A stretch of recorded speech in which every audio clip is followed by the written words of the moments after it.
Hey, hello, hello. We're going to give it a few minutes. Welcome to the Feng Shui Salon. I'm so excited to talk about Feng Shui energies and the Bagua map and how we can elevate our lives by managing and curating the stuff in our home. So we're going to wait a few minutes as people pop on, give them some time to arrive. And if you're watching this later, welcome. I'm filming this on a Thursday. It's a Jupiter day. So I have something blue, my mug, this like handmade pottery, blue, my blue ring, lapis, blue. Blue is a great way to harness the energy of Jupiter. Jupiter day is the ruling planet of Thursday. And Jupiter is a planet of expansion, of limitless possibilities. It's a good day for dreaming. It's a good day to learn new things. So great time to be learning about the energies of Feng Shui.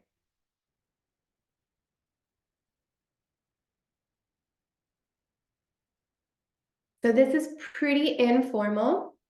This salon I teach it the way as if we were here having a conversation together. So if any questions come up at all throughout this talk today, please email me, marapanachihealth@gmail.com if you don't have it. Send me a message on Instagram. I love having conversations about these things. And I go into all of this material more in depth in matriarch mentorship. So you receive one-on-one coaching there. We apply it directly into your life. So some of you might be in matriarch mentorship and you're watching this now. Okay, let's get started. Don't worry about taking notes at any point during the presentation. I mean, you can if you want to. I also have all of the slides and information in a beautiful PDF that I can email you. So let's sit up nice and tall and close your eyes if that feels comfortable for you at this time. Lifting up through the crown of your head. Take a nice deep breath in. And exhale. Anything you don't need right now, anything that's not serving, any energy that is not yours. Tuning into your own energy source, imagining yourself to be a lighthouse, strong and tall, rooted in your own energy, but understanding that you are affected by energies around you, but you don't need to take them on like a thermometer. You can be the temperature. And we get to choose how, excuse me, water.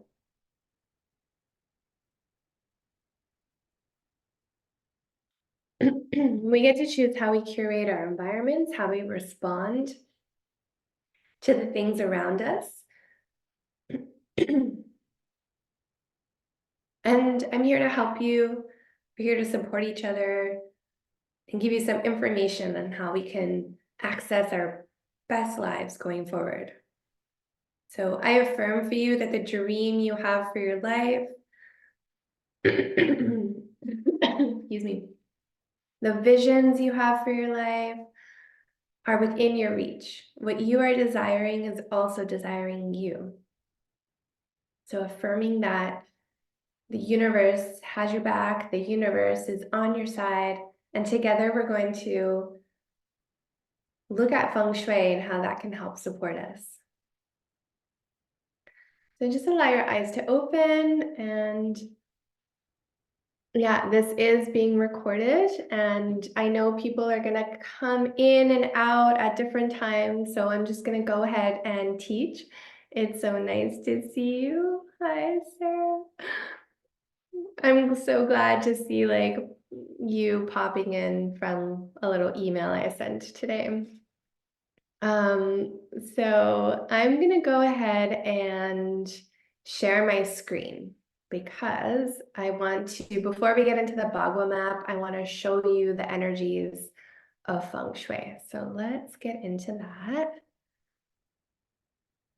And then there'll be time at the end for us to have like some questions, and I'll stop the recording at that time.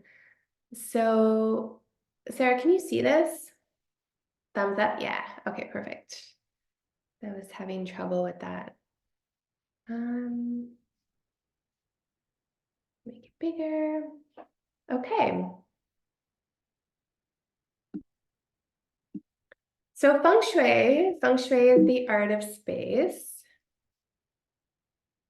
And it's a study of how to arrange our environment to enhance the quality of your life.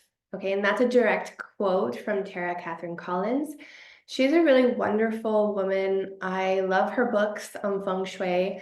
I love how she breaks everything down. So if you're interested in anything that I share today and you want to study a bit more, I highly suggest her books. And Feng Shui, I didn't really understand how to arrange my environment or our environment to enhance the quality of my life until more recently.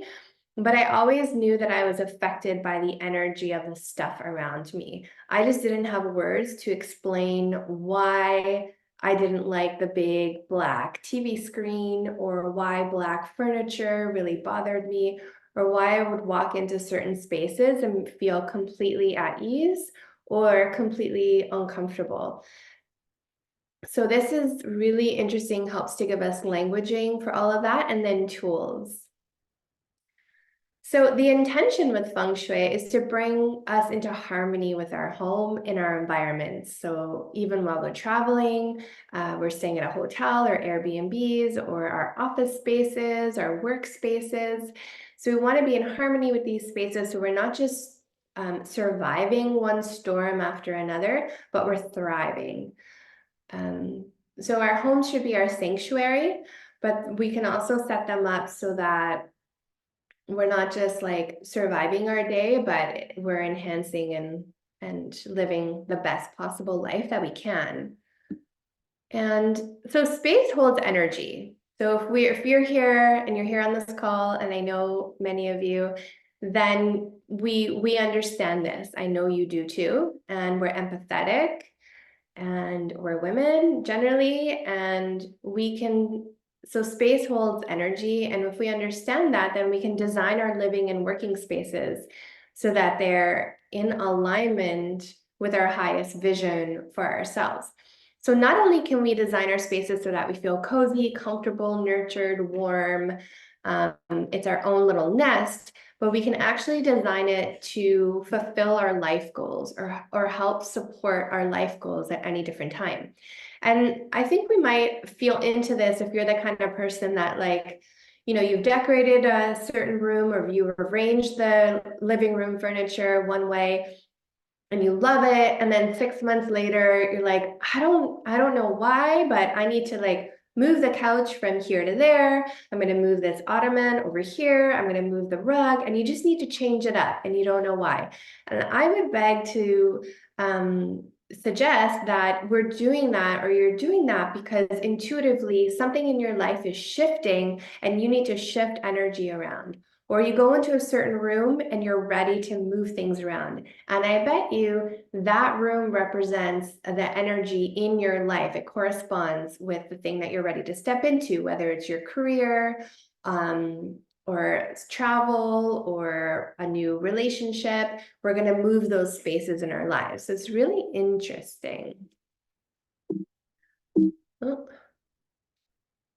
Okay, so the principles of Feng Shui are: one, everything is alive with qi, and qi is energy. So when we just accept and recognize that all our belongings are alive, we are more careful, usually, with what we surround ourselves with. Because nothing is benign. This pen has energy, this cup has energy. I got this special cup on a recent trip to Florida at a farmer's market, and there was a woman that I a connection with and a beautiful conversation with, and I was with my children and my friend, and this reminds me of the ocean in Florida. So every time I pick up this cup, I'm like, oh, I'm reminded of that time. It's good energy, it's connective energy, it's I'm tapping into the energy of travel and an adventure. So it matters. You know, if I was just drinking from like a regular old cup, it would be different. So we need to just understand that. Principle number 2 is everything is connected by qi. So in Feng Shui, every item counts, like I already said, including the things that we don't see, including the little things we put in the junk drawers, including the things that pile up, that bag that's in the basement or in the garage or in the attic, or the box that's in the storage unit that we pay for to store our junk. Even it might be out of our house, it might be out in the barn, like where I store my stuff that needs to like die and go somewhere else, but I'm not ready to deal with yet. It holds energy. We still have like attachments, cords of attachment to it. So this is not to shame or blame, you know, like have shame around the stuff that's disorganized or needs to be dealt with, but just to recognize that it does take energy and it does matter. So that's the only thing I'm trying to bring to light. And external order and harmony, it does reflect our internal order and harmony. So if we're in harmony with our space, usually the inside is also in harmony. They go together.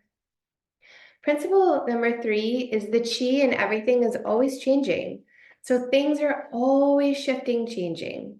So this is what I said earlier on in the class is it's really important to stay current. So keeping your inner and outer journey aligned and to do it as quickly as possible to keep the momentum flowing. So if I'm like ready for the next step, but the space in my life is not current or the clothes I'm wearing are not current, it might hold me back from where I actually want to be. So that's an important thing to consider. Okay, so those are the principles. Basically, everything is alive with energy and everything matters.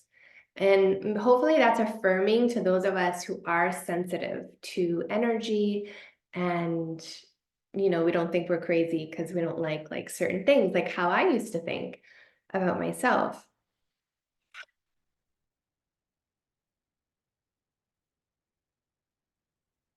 Feng Shui practical guidelines. Okay. So practical guideline number 1 is live with what you love.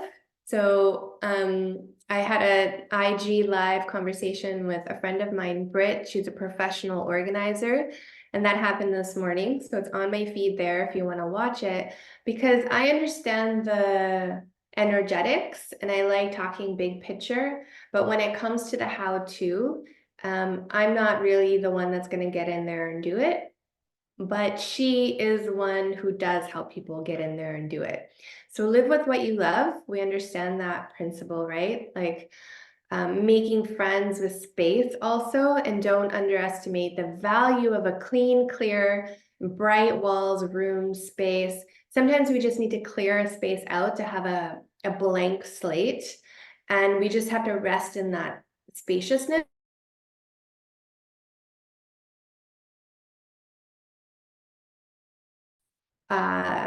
We don't even need to fill it. So, you know, we don't need to like walk in and decorate a whole room and take up every corner of the room. When there's spaciousness, then energy can flow like through, it can be cleaned more easily. So this is important. In Feng Shui, they look at space as important, as like, it counts as an object almost. Practical guideline 2 is like putting safety and comfort first. So I don't, you know, some people are like, I'm going to put this thing here because it's expensive and beautiful or whatever, but it has like sharp corners and it's not cozy, comfortable. So we want to make sure that we are comforted by the things in our space and we feel welcome. Simplify and organize. That's probably practical guideline 3, not 1. Many people have, you know, again, without judgment, it just, happens from time to time that we accumulate a bunch of inventory. We just have a bunch of stuff.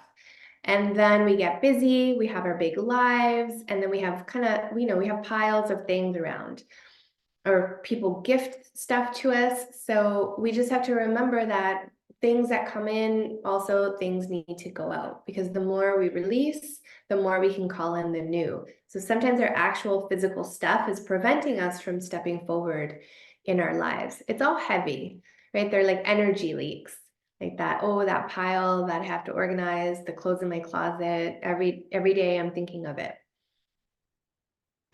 Okay. So we've gone through the principles, the guidelines. I'm going to talk about the Bagua map, and how we can harness this. So let me just get into it. This is super important. So this is the Bagua map. And quite simply, it's a grid, it's a square with 9 boxes. Okay, so nine boxes, 1, 2, 3, 4, 5, 6, 7, 8, 9, and each box represents an area of your life. Okay, so what we can do with this grid is superimpose it on a grid of your own home. You can do this on one room of your home, or you can do this on one floor of your home. And you can do it, if you have many floors, you can do it one for the first floor, one for the second floor. And basically, you would draw a bird's eye view of your living space, and you would make it into a square as much as possible. Sometimes we have like a missing piece, and that's okay. We just still do the square because there's stuff that we can do with the missing piece. So once you draw the bird's eye view of your living space or the room you want to work with, then you're going to equally divide it up into 9 parts and label it. So this top left-hand corner, wealth and prosperity area, fame and reputation area. So wealth and prosperity area is the abundance that you're calling in. Okay. It also has to do with your career somewhat, like they're related, but this is the abundance that you're calling in. So sometimes this is somebody's, bathroom, wealth and prosperity, and they have like a leaky faucet, they keep the toilet seat up, there's mold on the ceiling of the bathroom. I mean, I'm talking about my bathroom. It's not in my wealth and prosperity area, but if it was, and then I was also like, oh, why is money like leaking through? Like, it just seems like every time I get money, I have to spend it on something. I can't hold on to money. Well, then this is an area we would look at in the home to increase wealth and prosperity. Okay, so then beside that, we have the fame and reputation area.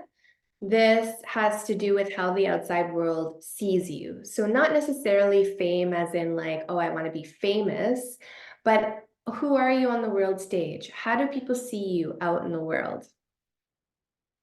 Love and marriage, this is also like love and partnerships, love and deep relationships, love and elevated partnerships, friendships, sibling relationships, all of these things. And so that's the area of the home that corresponds to that. Here we have health and family. So this is your own personal health, also your family's health. And the center is regarded as the hearth, the energy center of the home, the heartbeat of the home. It's really, really important, like what is going on here, because just like our heart center, the healthier it is, it really affects all other areas of the Bagua or all other areas of your home. This creativity and children area, it can correspond to like your inner joy, your inner child, your ability to create joy, your ability to be playful, create new projects, have fun, let things fall off your back, like water off a duck's back. You know, a lot of people say, like, I wish I had more play in my life. My life is so serious. I'm always like thinking so much about adulting. Then we would look at their creativity and children area, and we would look to like balance that out and see what's happening there. Knowledge and self-cultivation area, this is where we learn. So maybe we're taking a course, or we're learning a new skill, or we're beginning a new career, or we're beginning a mentorship with someone, we get a new teacher. This is an area we want to spruce up if we're like, okay, I'm embarking on learning something new. So we want to make sure that the energy here is good.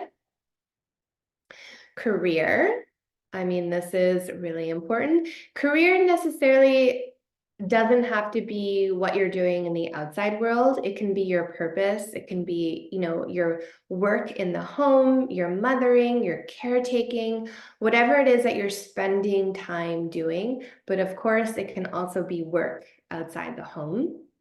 And so many times, you know, I work with women and mothers who are like, I'm ready to step into my dharma. I'm ready to step into my purpose outside of mothering. I'm ready to include some purpose-driven business ideas that create wealth and prosperity for me and my family. So we look at this area of their home. Then helpful people in travel, this is like, oh, I want to travel somewhere. Who are my teachers? Who are my mentors? You know, a lot of people say like, oh, I just need more support in my life. I don't have support. I don't have babysitters. I don't have mentors. I'm like stuck here. So we look at this area of the home to be like, okay, we're going to call in the wise mentors, the helpful teachers, the people who are going to help guide us on our path.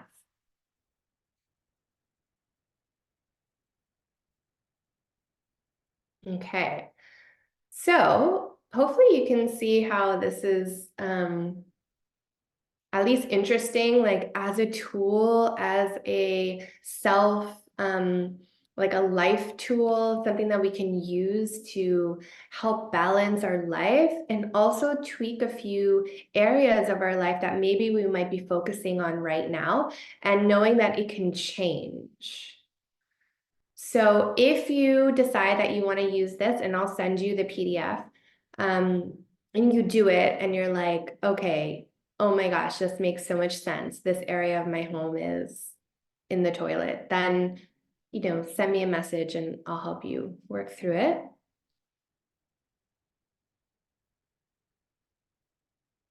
I think I'll save questions for the end. I'll just keep going here. Okay. So this sort of comes later, but I'm going to go through this like quickly. So this is health and family, right? So if we look at, after we put the Bagua map on our home, we know which area of our home corresponds to which part of the Bagua. Then we're like, I want to increase my health. Like it's really a big focus for me. I want to get I want to eat better. I want to start working out more. I want to shift my routine. So we'll look at your health and wellness area of your home, and you want to boost your health. You want to do these enhancements. So quick fixes, these are called Feng Shui cures. And these are things that you can do in this area of your home to augment your health.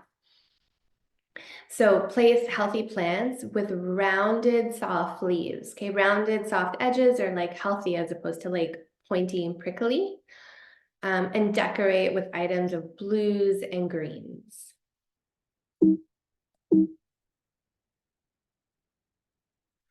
So if you want to increase wealth and prosperity, as one of my clients in my mentorship wanted to do, we really focused on this area of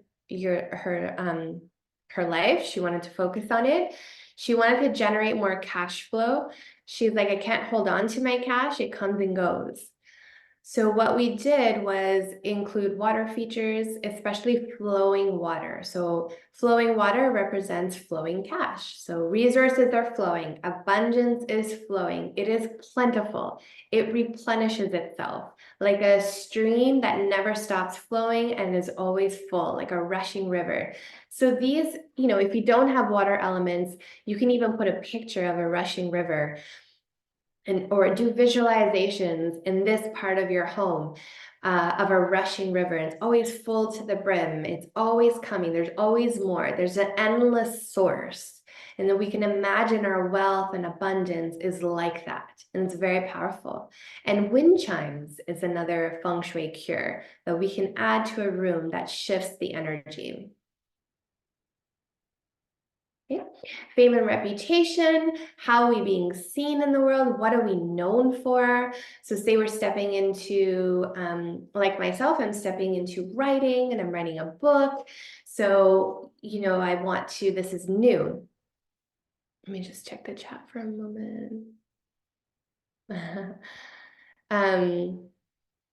Then what I would do, what I was doing in my fame and reputation area is putting natural items there. Items that are made from animals such as feathers, bone, and wood and wool. So this is so funny. And I did this instinctively without even knowing. Although now I'm sitting in the fame and reputation area of my house. This is where I write. And I have these seal bones all over my windowsill. And it's kind of a funny thing to have because it's a pretty minimal space, but I thought these bones need to be here. And I was right. So sometimes, just going with your gut, just going with your intuition, trusting that you know what needs to be in a space. Trust yourself. Okay, let's go on. So love and marriage, love and partnerships, love and close friendships. If we want more of it, or you would like even to enrich a more loving relationship with yourself, like who can benefit from loving themselves more, right? Because love and good relationship starts with a good relationship with ourselves. So making sure that our love and partnership area has pairs of things. So not just one candle, but two candles. Not one flower, but two flowers. Or not just one picture, but two pictures. Things that are in pairs that are like, I want to connect. I want to connect with self. I want to connect with others. And having things, colors in that room that are pink, red, white. These are like Venusian colors, colors of love and connection. And it doesn't have to be a lot. It's not like you have to paint the room red, but little pops of color, like, oh, a red pillow, that would be beautiful. So children creativity area, this is like, for example, if you want to be more creative in any way, I work with, women who say, I struggle with creativity. I'm not creative. You hear people say, I'm not creative. And we're all creative. We all have the potential for creativity and to create. But to tap into that, we can look at the children and creativity area of our home, and to enhance our own personal creativity, we can put art and objects that are playful, colorful, things that stimulate your creative juices, colors like white or light pastels, and setting up an area.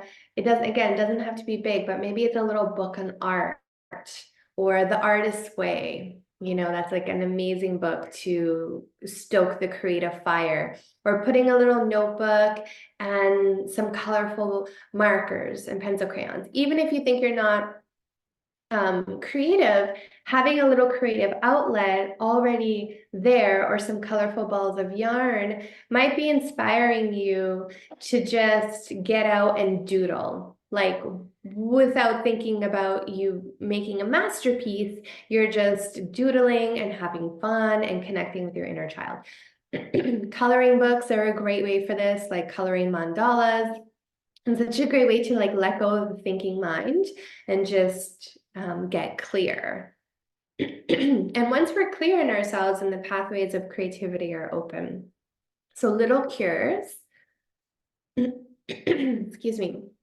Okay, drink some water, so important.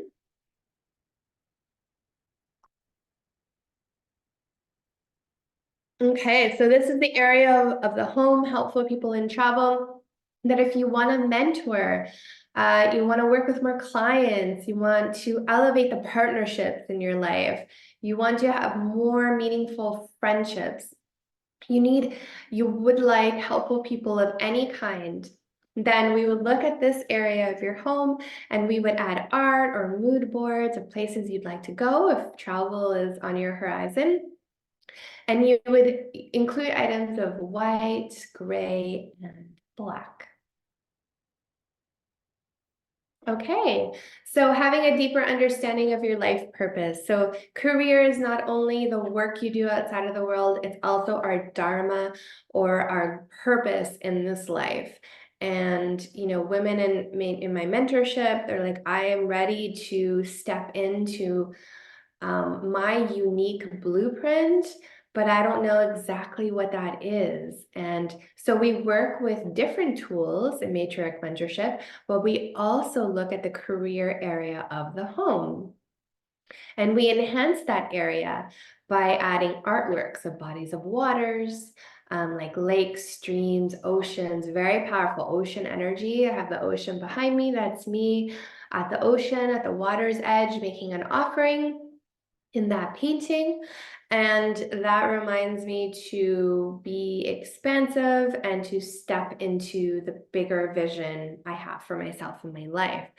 And so items that are free form, flowing, or asymmetrically shaped would be very helpful in this area of the home. Okay, knowledge and self-cultivation. This is like we're ready to learn, we want to cultivate something new. This could be a new meditation practice, a practiceness of peace, of wisdom, or we're taking a new course, or we're learning a new software that's going to help us in our business. We look at this area of our life because we want to be supported in our efforts, right? We want it to be easy, we want to be supported, and we look at this area in our home and we display art that portrays mountains. That's like I'm scaling a mountain, I'm learning something new, and a mountain is a pillar of strength. It's also a place of quiet, a place where we can intake new information, a place where we can transform. Also, meditation gardens, photographs of people that you consider wise. So, as serving as like inspiration pieces of like, I'm going to cultivate some of that wisdom for myself. Okay, and the center of your home, this is the solar plexus of your home. This area should have plants, flowers, beautiful natural items. It'd be amazing if you had a fireplace, and we don't all have a fireplace, but things that like, what's the focal point? What is at the center of your home? Is it cluttered, or is there a vase of fresh flowers? So this helps us to affirm that we are centered and grounded at all times. And if this area of our home is set with beauty, and items of nature, then that is the heartbeat that radiates to all the other areas of your home. So I would say this would be a great place to start. And without drawing a map of your home and putting the Bagua map on top of your home, we all know where the center of our home is. And we can just go there right now and make a little altar and set an intention. Okay, so that is the end of our presentation. So I'm going to stop screen sharing. And so that is, in a nutshell, the Feng Shui energies, how to use the Bagua map And I hope you go and do that now. I'm going to send a PDF if you want it. If you watch the replay and you want the PDF, please email me or send me a message and I'll get it to you. And if you have any questions at all about any of the work you're doing, please send me a message. So happy feng shui. Enjoy curating the energy of your home to up level in every area of your life. Thanks for joining me today.